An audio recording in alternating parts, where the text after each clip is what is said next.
بچه‌ها رسیدیم. پس این باغتون کو داداش؟ همینجاست دیگه. یعنی چی اینجاست؟ خب الان کجا بریم تولد بگیریم واسه من؟ تولد نمیدونم بعد این باغ ماه دیگه. مرتی که یه سال ما رو سر کار گذاشتی باغ داریم از این باغا داشتی تو. داداش الان عصبی نشو، ما یه خونه خالی داریم، یه ساعت راه هیچ کی هم کاری نداره، میریم اونجا تولدو میگیریم. دمت گرم داشت جبران میکنم، فقط سری سوار شیم بریم کیک آب شد. به خدا خفت میکنم، ما رو واقعا آوردی خونه خالی. بدبخت شدم، تولدم خراب شد.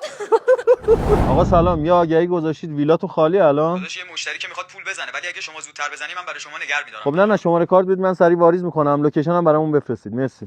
بچه‌ها برید ویلا گرفت. اینجا که چیزی نیست. لوکیشن همینجا رو داده. زنگ بزن یه لوکیشن دقیق بگیر. الو آقا این لوکیشنی که من کلاهبردارم بابا، نفهمیدی لوکیشن الکی دادم. اکه به بالاخره بعد این همه دربدری به اون ویلایی که می‌خواستیم رسیدیم. بابا کاش همون اول از جاجیگا می‌گرفتیم ویلا رو. بیلیاردو. جون دوپلکس تر و تمیز. بچه‌ها پاشید سری تولدو بگیریم، دیر شد. پاشید. تولد من فقط میخواستم به اینجا برسه که مطمئن بشم تو روز تولد من یادت نیست. الکی گفتم این روز تولدمه، چرا یادت نبود؟ کثافت احمق، دیگه اسم من نمیاری یا؟ تو خراب کردی همه چیزو خودت، تویی که زدی زیر